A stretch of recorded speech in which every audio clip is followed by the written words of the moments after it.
De que estemos con nuestros pares.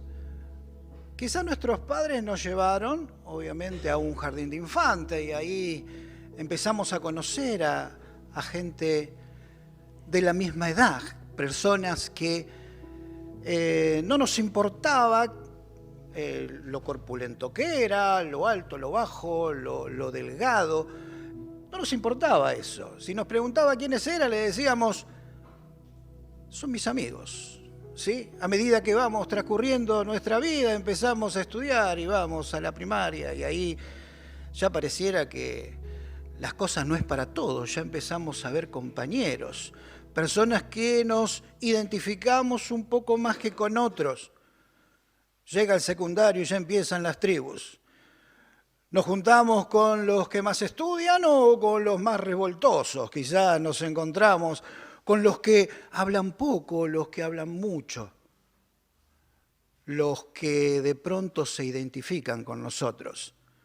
Cada vez se reduce más la idea de que son todos nuestros amigos. Y a medida que vamos transcurriendo el tiempo, ya nos hacemos un poquito grandes y las responsabilidades nos empiezan a golpear y a enderezar nuestros caminos, nos damos cuenta de que hay poco tiempo para los amigos. Hay muchas responsabilidades y el tiempo y la vida nos lleva cada vez más a estar ocupados. Llegamos a decir, como decía mi abuelo, quizás el suyo también lo dijo alguna vez: amigos, me sobrarían los dedos de una mano para contarlos. Parece que tenía poca amistad. Y después llega Facebook y me dice que tengo un montón de amigos. ¿Qué cosa? Porque creo que el amigo es aquel que se le da tiempo, aquel que cuando uno está mal viene, cuando él está mal vamos, nos comunicamos. Llegó también hace, bueno, ahí más o menos saca cuenta de mi edad, pero había alguien que cantaba una vez y dijo que quería tener 1 millón de amigos. ¿Cómo iba a ser ese hombre para tener tantos? Si no le podía dar tanto tiempo a cada uno, no alcanzaría los días de su vida para poder estar bien con ellos. Y en esto de amistades, hoy vamos a encontrar en este pasaje que vamos a compartir en este día, amistades reales, doblemente reales. No solamente porque son verdaderas, sino que también pertenece uno, por lo menos de ellos, pertenece a la realeza.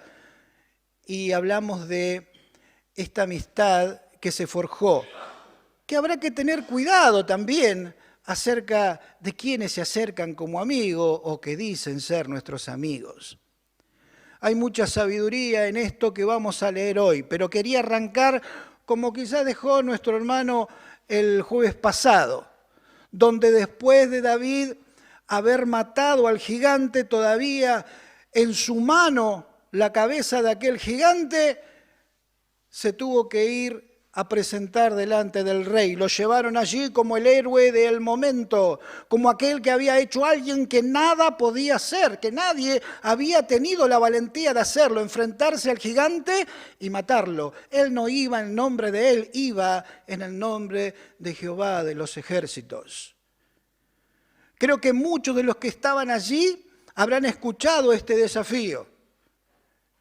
Y creo también que los que estaban escuchando ese desafío, había un hombre del cual vamos a hablar en los primeros versículos de este capítulo 18 del primer libro de Samuel. Jonatán había oído estos desafíos. Pero bueno, allí fue David, batalló y venció. Lo trajeron delante, volvemos a decir, todavía con la cabeza del gigante en la mano, y le dijo: yo soy David. Le preguntaron de quién era el hijo, de quién era hijo, y le supo decir. Vamos a abrir primera de Samuel, capítulo número 18. Verso 1 en adelante. Dice así: aconteció que cuando él hubo acabado de hablar con Saúl el alma de Jonathan quedó ligada con la de David y lo amó Jonathan como a sí mismo. Primer punto donde quería detenerme. Primer versículo. ¿Sabe que estaba pensando en esto? ¿Cómo puede ser que una persona se ligue? ¿Qué es lo que había visto Jonathan en aquel David? Había escuchado las amenazas del gigante y había visto cómo batalló y ganó. Pero ¿por qué se ligó tanto? En el capítulo 14 de este mismo libro vemos cómo este Jonathan tenía que hacer una incursión hacia los enemigos y dijo a su paje de armas, aquel que le estaba acompañando, diciéndole, vamos a esperar, vamos a ver si Dios nos alcanza victoria. Y allí parece que aquel que lo acompañaba le dijo, hago lo que tú deseas. Y dice, vamos a esperar una señal. Si el enemigo, estaban en una pendiente, Jonathan y su compañero, y los 20 aproximadamente enemigos estaban allí arriba. Y le dice, si ellos nos dicen que subamos, es porque Dios nos va a alcanzar victoria. Si ellos bajan, vamos porque estamos complicados. Pero ¿qué pasó?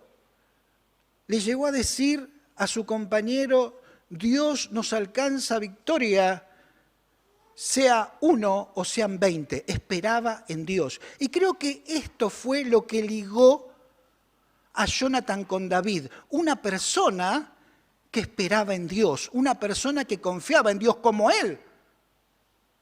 Él no tenía gran ejemplo en la casa, en el palacio, porque el padre evidentemente había dejado estas cosas, se sentía mal, estaba perturbado, estaba pasando por momentos de depresión difícil y no tenía un ejemplo en la casa, pero él siguió confiando en Dios. Y cuando encontró en David una persona como él que creía en Dios, y no solamente en eso, sino que Dios le respaldaba, creo que ahí se empieza a ligar. Ahí empieza a ligarse el alma de Jonathan con la de David. Podemos encontrar en hombres y mujeres algo que nos identifica.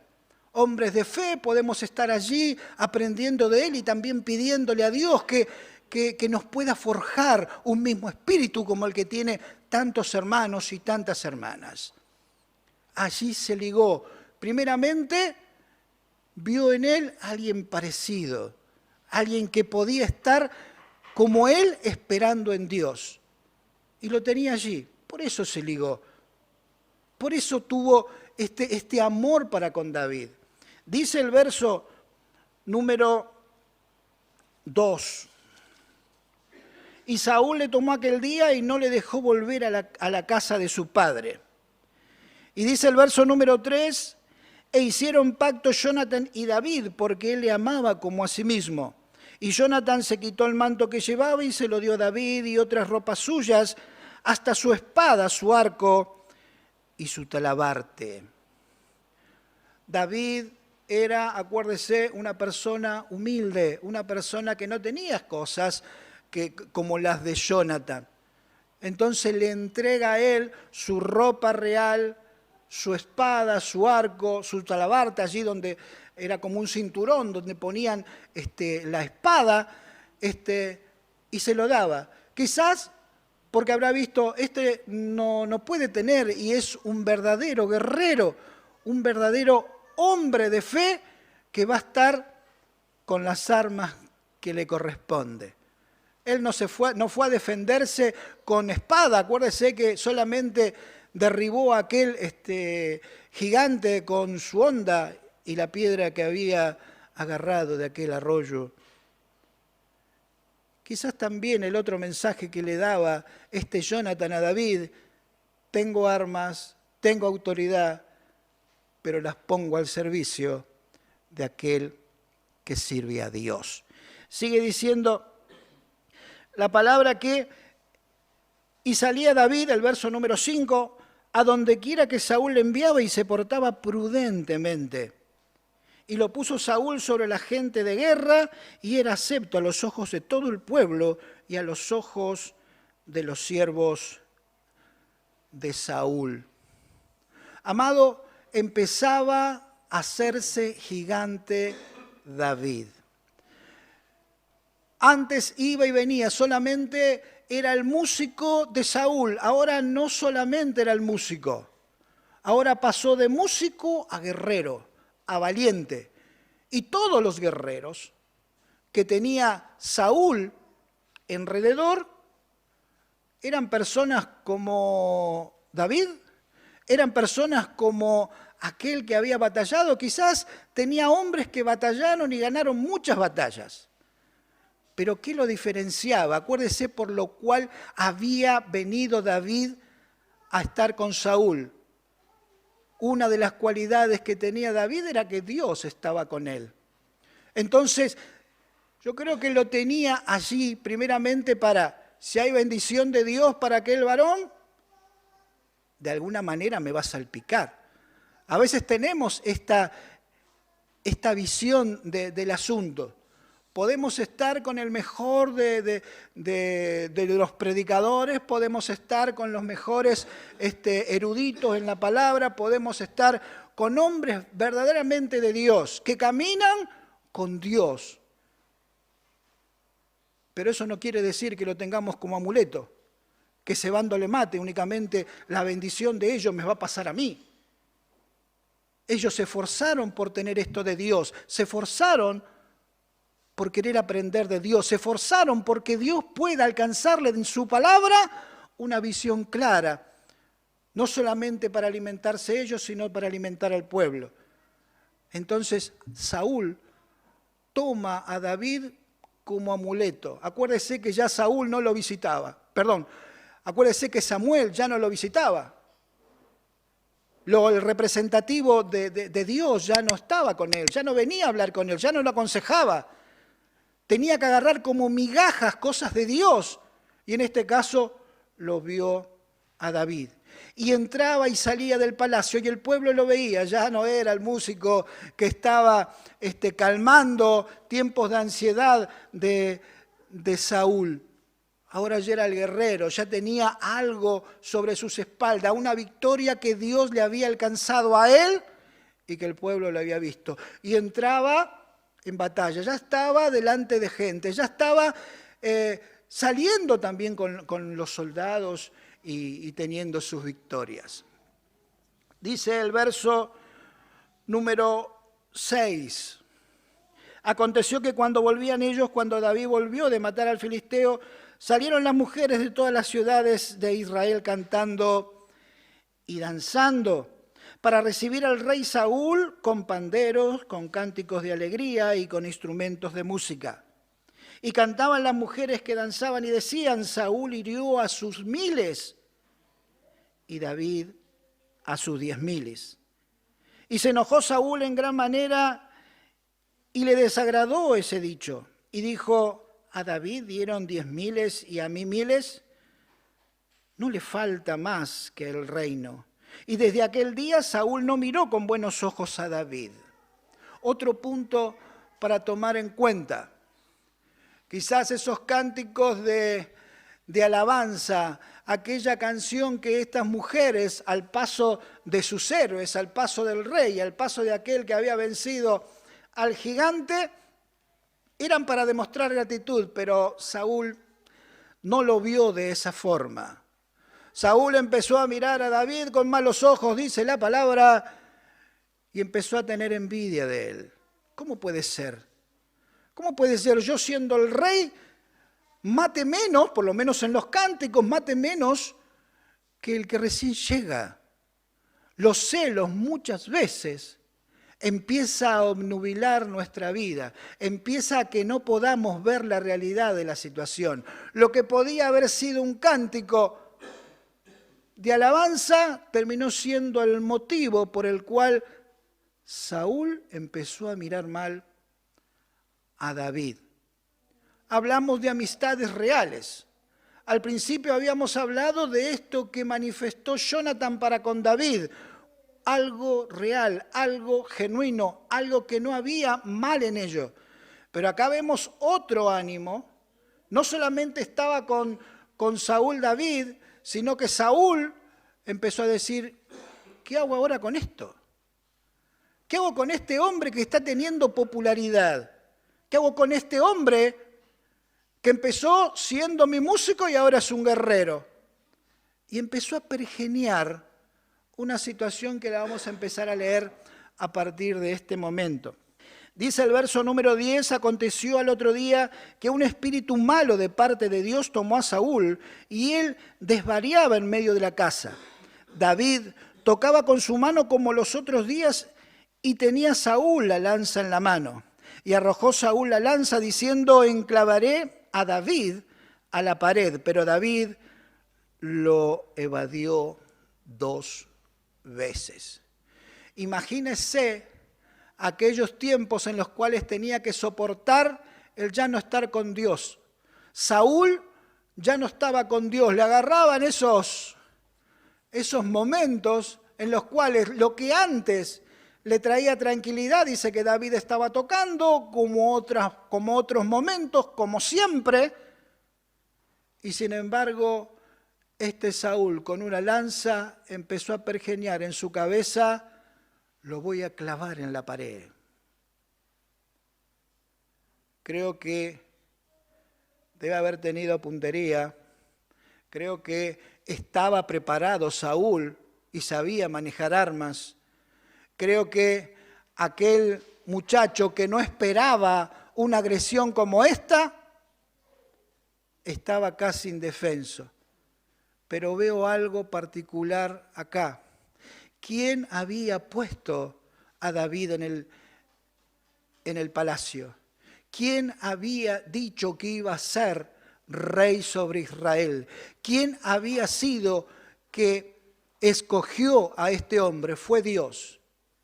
Y a los siervos de Dios no los tocan. Tenía el amparo y la protección del Dios eterno. 2 veces, imagino que no le habrá asustado nada más, tiró a matar y lo hubiera hecho. ¿Hasta qué punto llega cuando no podemos estar vinculados a Dios? Podemos caer muy bajo, podemos confundirnos de tal manera que podemos desear hasta la muerte de otra persona.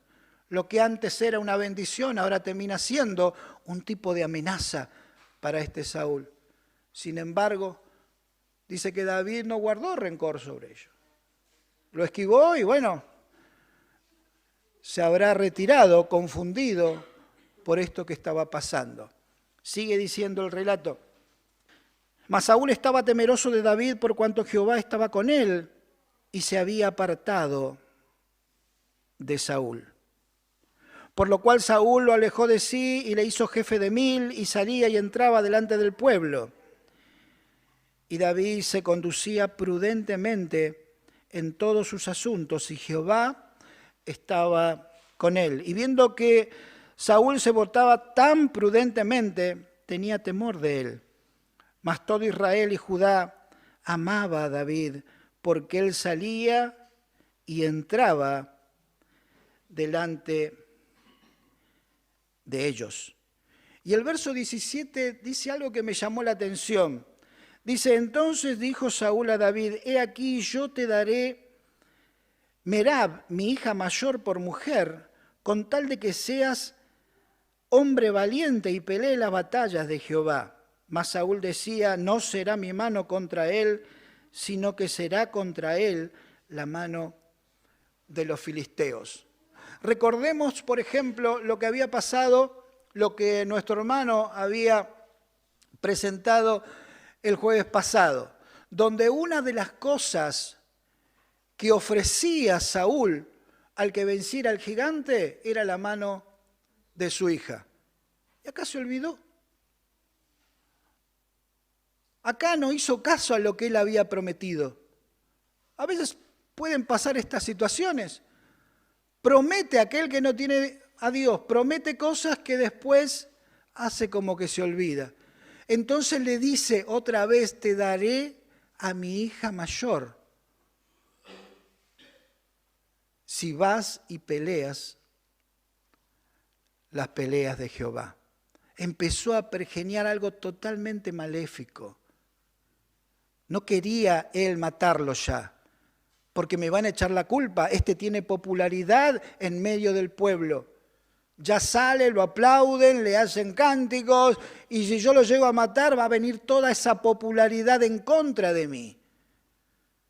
Algo importante que tenía Saúl, que lo quería mantener, era que todos piensen bien de él. Lo que decían los demás, a él le importaba. Y no quería mancharse su reputación, ya que estaba bastante vapuleada igual, con el asesinato de David. Entonces dice, le voy a tender una trampa. Le voy a prometer a mi hija y entonces le digo que vaya. Así lo mando a muchas batallas y el que lo mate es el enemigo, no soy yo. Pero acuérdese de algo. El que lo había puesto en el palacio, el que lo había escogido y el que le dijo que iba a ser el rey sobre Israel fue Dios. Y Dios a sus hijos los cuida. Sigue diciendo la palabra en el verso número 18. Pero David respondió a Saúl, ¿quién soy yo? ¿O qué es mi vida o mi familia? La familia de mi padre en Israel, para que yo sea yerno del rey. Y llegado el tiempo en que Merab, hija de Saúl, se había de dar a David, fue dada por mujer a Adriel Meolatita. Pero Mical, la otra hija de Saúl, amaba a David. Y fue dicho a Saúl y le pareció bien a sus ojos. Y Saúl dijo, yo se la daré para que le sea por lazo y para que la mano de los filisteos sea contra él. Dijo pues Saúl a David por segunda vez, tú serás mi yerno hoy. Verso 22 dice, y mandó Saúl a sus siervos, hablad en secreto a David, diciéndole, he aquí el rey te ama, y todos sus siervos te quieren bien, sé pues yerno del rey. Y los criados de Saúl hablaron estas palabras a los oídos de David, y David dijo, ¿os parece a vosotros que es poco ser yerno del rey, siendo yo un hombre pobre y sin ninguna estima? Y los criados de Saúl le dieron esta respuesta diciendo, tales palabras ha dicho David. El verso 25 dice, y Saúl dijo, decid así a David, el rey no desea la dote, sino siempre pucios de filisteos para que sea tomada venganza de los enemigos del rey. Pero Saúl pensaba hacer caer a David en manos de los filisteos. Cuando sus siervos declararon a David esta palabra, le pareció bien las cosas a los ojos de David para ser yerno del rey. Y antes del plazo que se cumpliese, se levantó David y se fue con su gente y mató 200 hombres de los filisteos y trajo a David los prepucios de ellos y los entregó todos al rey a fin de hacerse yerno del rey. Y Saúl le dio a su hija Mical por mujer. Acá hay algunas cositas que también me llamaron la atención. Primero, siempre se mantuvo en humildad David. Siempre supo su lugar. Cuando le dijeron ser yerno del rey, pero es imposible para mí. En aquel tiempo había que pagar una dote por aquella dama, por aquella mujer que iba a ser esposo. Le pagaban un dinero o algo de valor a el padre por los cuidados o porque estuvo. Y bueno, eran cosas que hacían en aquel tiempo. Pero él le dice, yo no tengo nada para ofrecer. No tengo absolutamente que dar para que el poder ser yerno del rey. Y cuenta la palabra que cuando le dijeron esto, volvieron aquellos que engañosamente, porque le dice, díganle en secreto que yo lo quiero, que el pueblo lo quiere, para que poder estar en posición de que él acepte esto que le digo. Y cuenta la palabra que dijo Saúl, bueno, yo no quiero dote, yo no quiero que me traigan, bastante complicado explicar esto, el prepucio de 100 de los enemigos. Indagando un poquito, hay algunas cosas que en aquel tiempo se utilizaba. Acuérdese que el pueblo de Dios a veces tomaba algunas prácticas de pueblos que no eran de Dios. Aparentemente los guerreros de Egipto, los egipcios, muchas veces cortaban parte de los enemigos y se lo mandaban como para decirle al enemigo, ustedes son menos hombres que nosotros. Parece que esa era la mentalidad que tenían. Y lo tomó así Saúl, y dijo, yo no quiero dote, quiero 100 prepucios de los enemigos. Con eso yo estoy satisfecho. Y le pareció bien, pareciera que estas prácticas que no eran del pueblo de Dios, se iban a utilizar en aquel tiempo. Y cuenta la palabra que se levantó, agarró su gente, los que él le tenía confianza, y fue. ¿Cuánto me pidió? 100. ¿Cuánto le traigo? 200. Dios estaba con David. Y no tuvo más remedio que entregarle a Mical. Así que de pronto empieza a darse cuenta que cómo sacarse de encima a David. Saúl ya no encontraba oportunidad, cómo hacer para que aquella persona pudiera caer y morir y salir del ámbito de Saúl. Sigue diciendo la palabra. Verso 28. Pero Saúl, viendo y considerando que Jehová estaba con David y que su hija Mical lo amaba, tuvo más temor de David. Y fue Saúl enemigo de David todos los días. Y salieron a campaña los príncipes de los filisteos, y cada vez que salían David tenía más éxito que todos los siervos de Saúl, por lo cual se hizo de mucha estima su nombre. Vemos este tipo de amistad. Hablamos al principio acerca de las genuinas, la que le demostró Jonathan. Pero vemos aquellos que se acercan como amigos y no son amigos. Lo único que quieren es que no los molestemos. Lo que le pasó a Saúl es poder tener el ego golpeado por la popularidad de David. Los celos de Saúl opacaron lo poco que le quedaba de querer estar bien con Dios. Cada vez peor, cada vez se hundía más, cada vez caía más. Y aunque dijo o le mandó a decir que iba a ser amigo, que lo amaba David, la realidad era que eran todas mentiras. Ahora, ¿qué hacer con estas personas? ¿Amamos a nuestros amigos? Los amamos. ¿Y qué hacemos con nuestros amigos? ¿Los obviamos? ¿Los erradicamos? No sé si tiene enemigos. Pero quizás muchos de los que se acercan no quieren lo mejor para usted. La palabra de Dios me habla algo especial. Sabemos que podemos fallarle a un amigo, sabemos que podemos estar alejados por mucho tiempo. Con el amigo, ¿sabe una cosa? Pareciera que se pone pausa. Con el verdadero amigo se pone pausa. Puede ser que no lo veas por un mes, por un año o por más, pero cuando llega el encuentro, pareciera que están exactamente en el mismo punto de la última vez.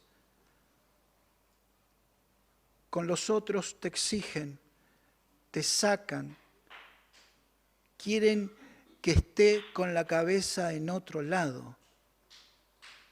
Quiera Dios que los que nos rodean tengan una amistad genuina y nosotros tengamos una amistad genuina con aquellos también que tenemos delante, que cuando podamos dar una mano la dé, que cuando podamos, si nos piden un consejo, poder darlo, y si pedimos oración a una persona, que ella pueda responder de esa forma. Mi hermana y mi hermano, la palabra de Dios allí en Juan me habla, no voy a llamarles más siervos, los voy a llamar amigos, dice Jesús. Porque los siervos no saben lo que va a hacer su Señor, pero yo les he revelado todo lo que mi Padre va a hacer. Jesús es su amigo. El que no falla, el que no está, el que está siempre pendiente de lo que va a salir de nuestros labios, para bien o para mal. Él está con su palabra para fortalecernos. Usted, si hablamos de amistad, ¿puede considerarse amigo de Jesús? Ojalá que podamos ser y estar y vincularnos y hablar con Él cada día y presentarle nuestras cosas. Pero con los demás, oremos a Dios, brindemos nuestro corazón y hablemosle donde se puede encontrar una amistad genuina, una amistad que no falla, una amistad que siempre está. Es la amistad de Jesús. Mi hermana y mi hermano, amistades reales. Las de en serio, las que parecen y las que Dios quiere que tengamos. ¿Quiere a Dios que tengamos 1.000.000 de amigos? Que Facebook no nos mienta tanto. Y que podamos ser aquellos hombres y mujeres dignos representantes de esta amistad que Dios nos entregó a cada uno de nosotros. Amigo es Jesús. Hermandad y amistad también se pueden forjar en Jesús. Y quiera Dios que lo podamos hacer para la gloria de su nombre. Dios les bendiga.